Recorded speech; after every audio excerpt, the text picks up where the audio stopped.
Hi there, I'm Trista Artista. I'm actually running for Congress in Tucson, Arizona, September 15th. You can write me in, Trista. I'm also the musician making a soundtrack for the re-evolution in 432 healing frequency music that they are banning and suppressing. I'm also suing Pima County $200 million for cruelly seizing unnecessarily my service chicken flock of prize-winning birds. I am Samani's $5,000 a chicken, rare, exotic birds, and my service chickens, which were $1,000 a piece. So depriving me of my livelihood and livestock of up to $200,000 worth of livestock, and my service dog, which is a crime, ARS 132910, and I'm fighting to get them all back. So please send monica.dangler@pima.gov an email telling her to do the right thing. Anyway, this is part 3, and this is PAC's Pima Animal Cruelty Center. They said there were 3 dogs found. Actually, 2 of them were mine. And Beth Cummings, who still needs to be held accountable for false reporting and having me swatted. And the animal cruelty, about 200 counts of animal cruelty. She called from Phoenix, and then when they wouldn't take her report, then she involved her stupid niece, Zoe Skinner, and they lied to the police and authorities and got me swatted. They said that there were lots of cats, that there were multiple dogs in poor condition, and there were 2 dogs. I had 2 dogs, and they were both perfectly fine. 2 ducks, 3 peacocks, about 128 chickens, and then they traumatized them in their custody. Here, smoking gun evidence. Screenshot this and send it to monica.dangler@pima.gov and tell her, what the hell, why did you allow your employees, taxpayer-paid employees, to stage neglect? This is 2 weeks after the raid that took place on August 30th. And stage neglect. This is before and after. Before and after. Before the raid, 2 weeks later in PAC's custody, Detective Ted Noon and Clarissa Leva-Cañas say in their reports that they uploaded these photographs 2 weeks later. Smoking gun evidence of their animal cruelty. They need a bench warrant. I'm asking the judge for a bench warrant. 2 weeks later, and this is just one of them.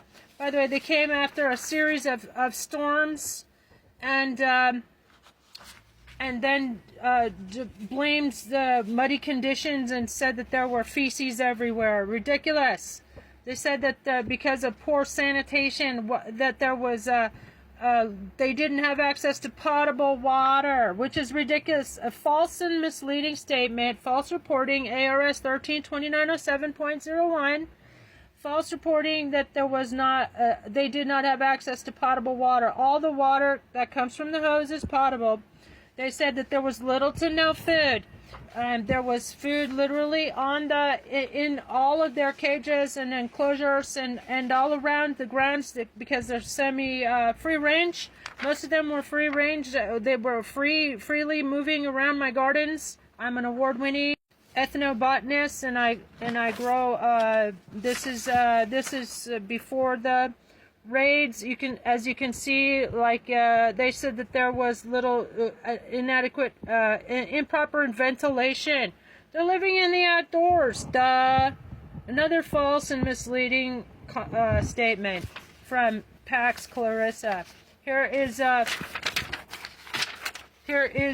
picture of the bags of food that were on the counter at the time. They said, Ted Noon, the detective in this case, who got a bogus search warrant without probable cause, it's just a stream of crimes that they committed.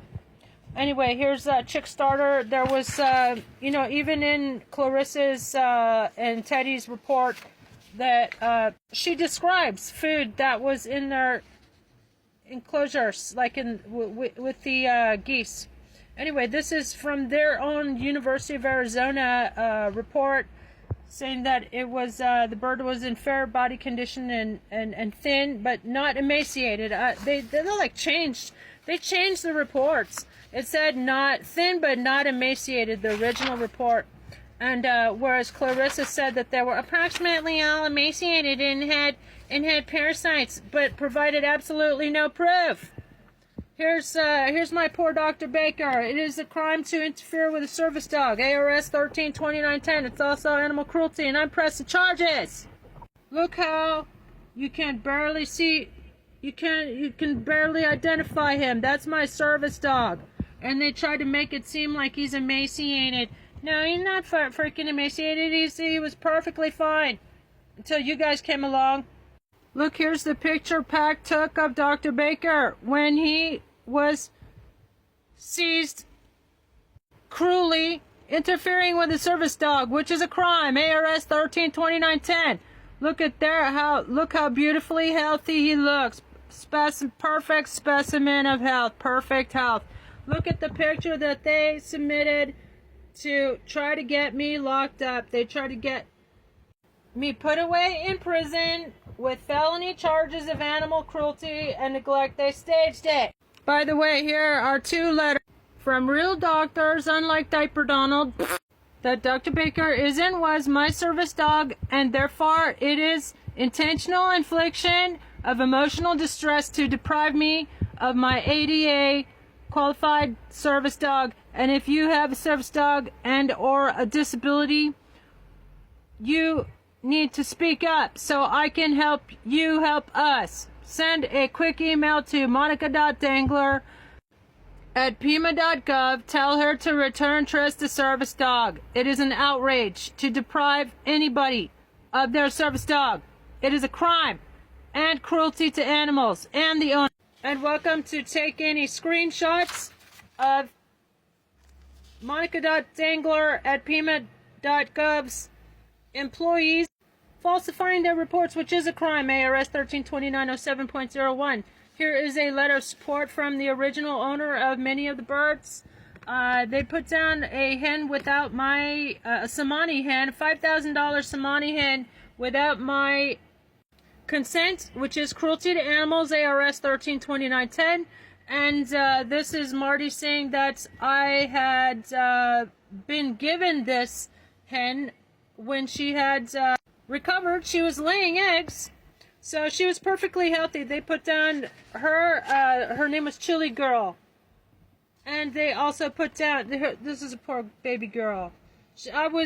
I had isolated her in a cage of her own, and I was making what's called a saddle. And look, there's what they said that there wasn't water. They didn't have access to water, food. There's water and food in all the enclosures. Anyway, I was making what's called a saddle to protect her, and I had asked Marty about it. She talks about it in her letter. This is more proof about them staging neglect. Look, this is about my cat. They said that Beth and Zoe, the original false reporters who got me swatted, they said I had lots of cats. I had one cat. I have one cat, and I need your help to get all my animals back. They need to be rescued from these people. I don't know why they wanted to put me away when they couldn't put me in prison with felony charges. Then they tried to have me locked up in a psych ward, but that also failed. So I'm speaking up for all of us. Look, they said that they didn't have access to potable water. There was water containers all around the gardens. I'm an award-winning ethnobotanist. There's water and food. I just watered and fed them. They were willfully blind. It's a legal doctrine called being willfully blind. It's exactly what they did. And they also, here's proof that they falsified their reports. Clarissa Levacunas, around 12, they were taken to jail, Pima County Jail, probably the worst in the country. 4 times more jail deaths than Rikers Island. Needs to be shut down. Here's Marty saying that the 36 or so birds that the donut-eating cops couldn't catch were perfectly healthy and beautifully feathered when she had to pick them up because they like setting a trap. And Clarissa said that stack hatching was some kind of like cruel to made it seem like it was false and misleading statement that stag hatching was some kind of cruel thing. It's a pastime. Here's a face